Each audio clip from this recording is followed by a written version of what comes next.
Hello students जे hello student जे advance 2025 के physics के paper 2 को हम सॉल्व कर रहे हैं। ये क्वेश्चन नंबर 6 है आपके सामने।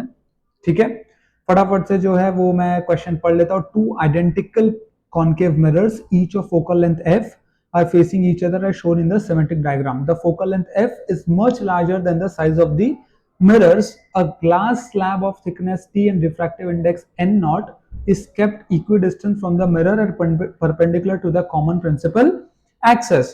A monochromatic point light source S is embedded at the center of the slab on the principal axis as shown in the schematic diagram. For the image to be formed in S on S itself, which of the following distances between the two mirrors is are correct? Multiple choice question है, तो दोनों के बीच का जो distance है वो अपने को ढूंढना है।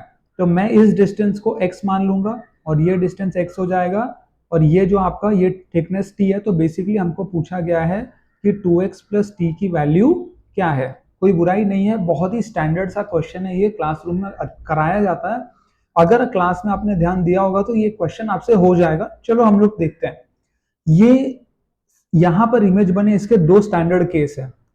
पहला केस, एक तो सीधा ऐसा लाइट जाए, यहां से यहां जाए, फिर ऐसा जाए और यहीं से फिर रिफ्लेक्ट होके वापस आ जाए, तो वो सेंटर पे आपका क्या मिल जाएगा, आपको इमेज फॉर्म हो जाएगा। ठीक है, तो यहाँ पे देखो मैंने ये स्लैब को जूम किया है। ये स्लैब जो है टोटल है इसका n और रिफ्रैक्टिव इंडेक्स n नॉट दिया हुआ है।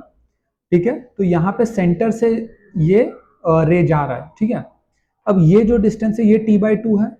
इसका जो अपेरेंट डिस्टेंस है, यहां से अगर मैं स्ट्रेट नीचे आ जाऊं, अपेरेंट डिस्टेंस d डैश, इसका फॉर्मूला क्या है, d dash upon t/2 is equal to 1 upon या refractive index upon refractive index of the slab तो 1/n नॉट। तो यहां से d डैश के आगे अपने को t/2n नॉट। ठीक है, अब मुझे क्या निकालना है, 2x प्लस टी निकालना है। तो मैं क्या करूंगा, इसको आपका जो x है, x प्लस डी डैश, ये देखो ये जो x है प्लस डी डैश क्या है, ये अपेरेंट वाला। तो x प्लस डी डैश क्या होना चाहिए, रेडियस ऑफ कर्वेचर के बराबर होना चाहिए, विच is your twice of f। बराबर है ना, x प्लस डी डैश क्या होना चाहिए, रेडियस ऑफ कर्वेचर के बराबर होना चाहिए। तो यहां से x is equal x D dash को मैं डाल दूंगा t/2n not which is 2f। तो x आ जाएगा 2f minus t/2n not.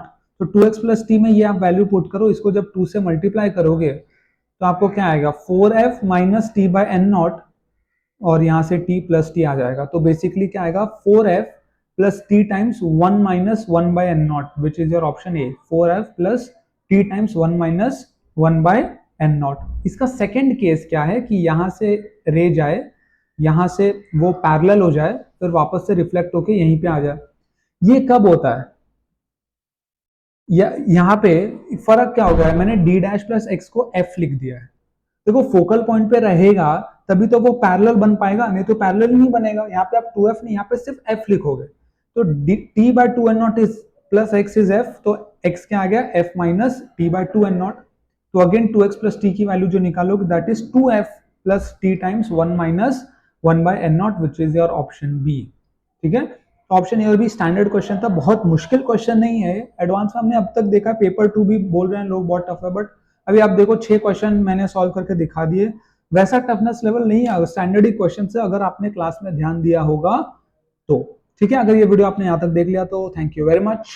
Channel को सब्सक्राइब कर लो क्योंकि बहुत सारा फिजिक्स का कंटेंट जो है वो चैनल पे आने वाला है। ठीक है, सबसे इंपॉर्टेंट बात, पढ़ाई करना मत भूलना।